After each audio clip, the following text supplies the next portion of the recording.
Bienvenida, bienvenido un día más a Universo Dele, donde aprender español te abre un universo de posibilidades. En el vídeo de hoy te traigo otra de las categorías que los examinadores vamos a utilizar, en este caso, para evaluarte tu prueba escrita. Y la categoría es la adecuación del discurso o la adecuación al género discursivo.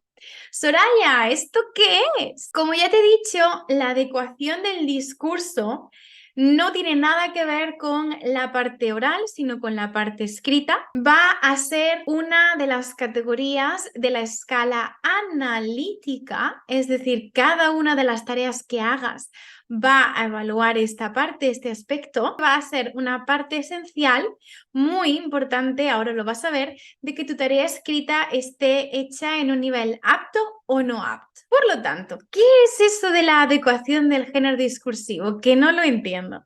De manera simple y fácil para que tú lo entiendas, lo que quiere decir que tu tarea escrita sea adecuada o no al género discursivo que te piden es que el formato de texto que tú realices, que tú escribas, esté relacionado y sea el adecuado para la situación que se describe en las instrucciones de ese ejercicio o de esa tarea. Por ejemplo, si en esa tarea tú lo que tienes que escribir es una carta de queja, tiene que ser primero el formato de una carta, como es una carta de queja, tiene que ser formal y tiene que verse a lo largo del discurso, a lo largo de tu tarea escrita, que te estás quejando sobre algún aspecto. Si por el contrario te piden que hagas una reseña, lo que tienes que hacer es el formato de una reseña adecuado al tipo de personas, al tipo de lectores que vayan a leer esa reseña, ya sea de cine, ya sea de un libro, de lo que sea. Por lo tanto, ¿cuáles son los aspectos que se van a evaluar en la adecuación del discurso?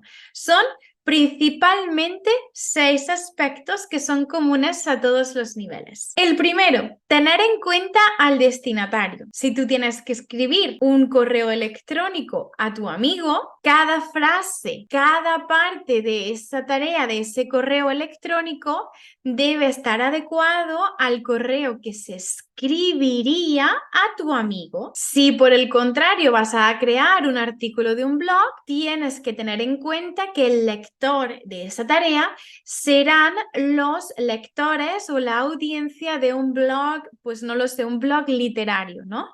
Todo eso tiene que verse reflejado en el texto. En segundo lugar, el grado de formalidad. No tiene sentido que tú escribas una carta formal cuando tienes que escribirle una carta a tu amigo.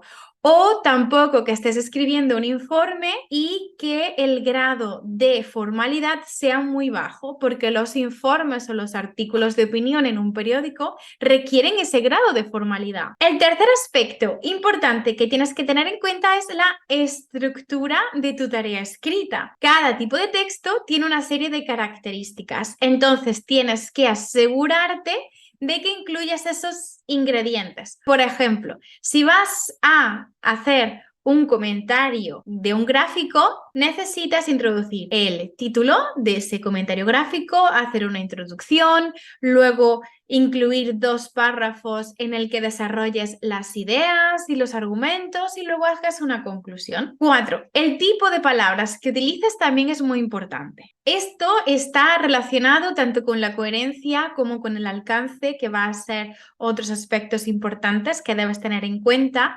Como ves, todo está relacionado, pero lo que te quiero decir con esto es que no es lo mismo o no son las mismas palabras que vas a utilizar en una carta cuando te quejas, en una carta cuando haces una solicitud de un curso, en un informe, en un artículo periodístico de opinión, en una reseña, etcétera, etcétera, etcétera.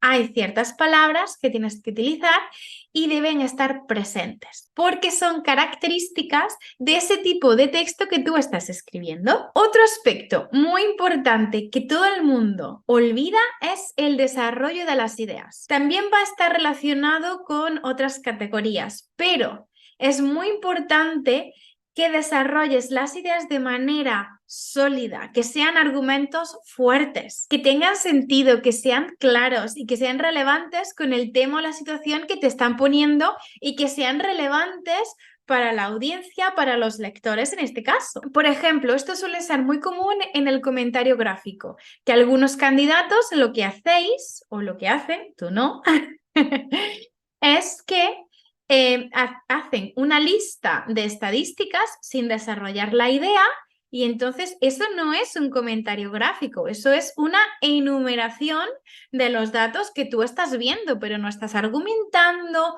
no estás desarrollando las ideas, así que por lo tanto ten en cuenta esto que es muy, muy importante. Y finalmente el aspecto 6 es la manera de presentar y de desarrollar esas ideas.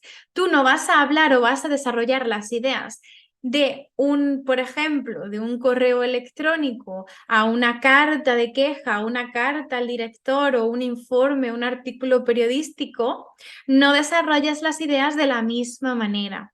Porque cada tipo de texto, cada tipo de artículo o de escrito o de tarea escrita que tú tengas que hacer, requiere una forma de desarrollar las ideas. Por ejemplo, cuando estás haciendo un artículo de opinión, lo más común es que incluyas el desarrollo de ideas positivas o beneficiosas y que incluyas una contraargumentación. Eso es característico de los artículos de opinión, por lo tanto, tienes que tenerlo en cuenta. Como estás viendo, cada nivel tiene un tipo de textos. Entonces, dentro de ese tipo de textos, cada uno va a tener unas características especiales. Por lo tanto, lo que te recomiendo es que busques ayuda, busques guía para que te digan cuáles son las características esenciales dentro de la adecuación de tu prueba escrita, para que tú lo tengas muy claro el día de tu examen y durante tu preparación lo pongas en práctica. Si quieres que yo te ayude a prepararte tu prueba escrita del DLB2 o del DLC1, recuerda que tengo la llave hacia el apto,